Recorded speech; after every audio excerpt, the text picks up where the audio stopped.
डॉक्टरांचे पिताश्री डॉक्टर बाविस्कर, आज फ्रेंडशिप दिवस आहे आणि मला फार आनंद होतो. बाविस्कर आमचे फार जुने मित्र आहेत.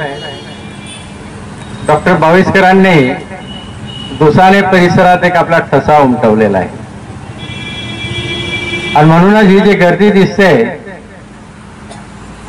त्यामुळे रोहित, मी जेव्हा धुळ्याला आलो, माझ्या वडिलांचा आशीर्वाद निश्चितच मला लाभला आणि डॉक्टर बाविस्करांनी फार पेरून ठेवलंय दुसाने परिसरात, सिंदखेड तालुक्यात. त्याचा फायदा, तो आशीर्वाद निश्चितच काम असेल.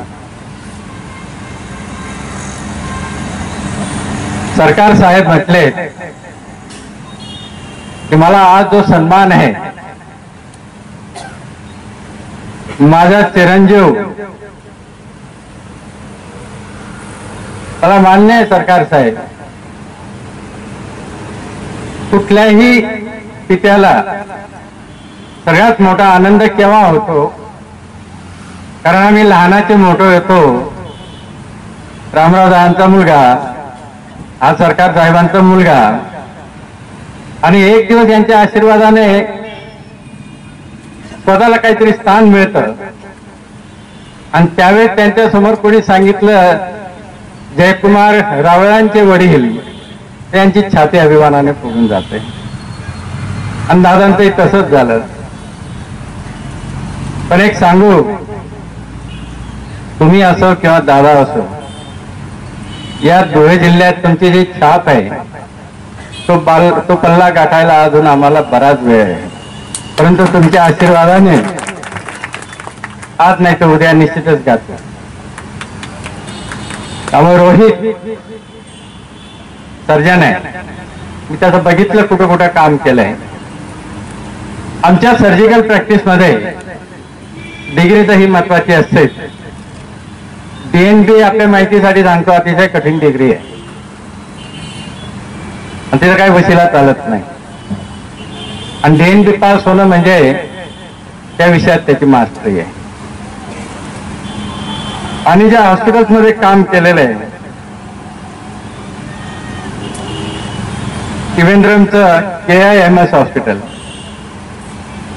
आता ते केरळ असल्यामुळे तुम्हाला कल्पना नाही,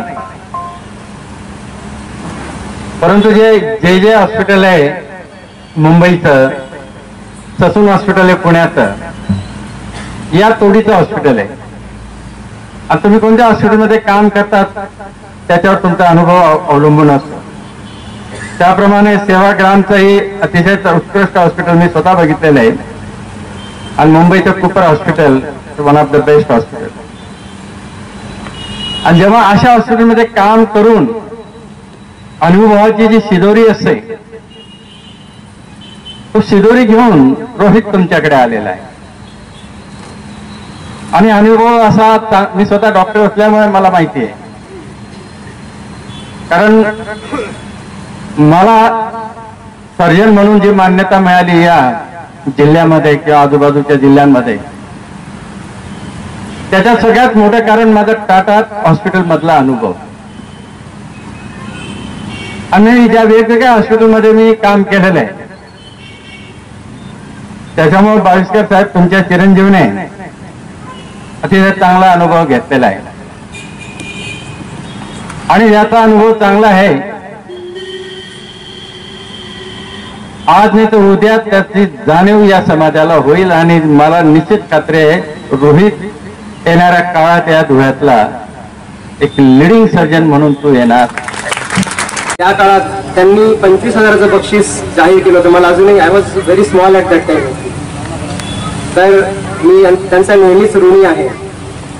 एका सर्जनच्या हॉस्पिटलचं इनॉग्रेशन, उद्घाटन सर्जनने करणं किंवा त्यांच्या गुरूंनी करणं, याच्यापेक्षा नशीबवान गोष्ट दुसरी काही नाही. आदरणीय नानासाहेब टोणगावकर नेहमीच वेळोवेळी आम्हाला शिकवण देत राहिलेले आहेत. त्यांनी सांगितलेल्या मार्गावर आणि त्याप्रकारे प्रयत्नशील राहून जेव्हा मी त्यांचे मेकिंग ऑफ रुरल सर्जन त्यांची ऑटोबायोग्राफी वाचली, त्यावेळेस मी माझं MBBS जस्ट पूर्ण केलेलं होतं आणि ते पुस्तक वाचून त्यात सरांनी त्यांचे अनुभव, त्यांचे स्ट्रगल, त्यांचे प्रश्न आणि अशा सर्व प्रश्नांवर, अडचणींवर आणि प्रतिकूल परिस्थितींवर मात करून त्यांनी जे आज स्वतःला बनवलं आणि जी सेवा लोकांना दिली, हे नेहमीच आमच्यासाठी एक प्रेरणास्थान आहे. मी जास्त काही तुमचा वेळ न घेता एवढंच सांगू इच्छितो की ही वैद्यकीय सेवा आम्ही पूर्ण निष्ठेने करण्यासाठी प्रयत्नशील राहील.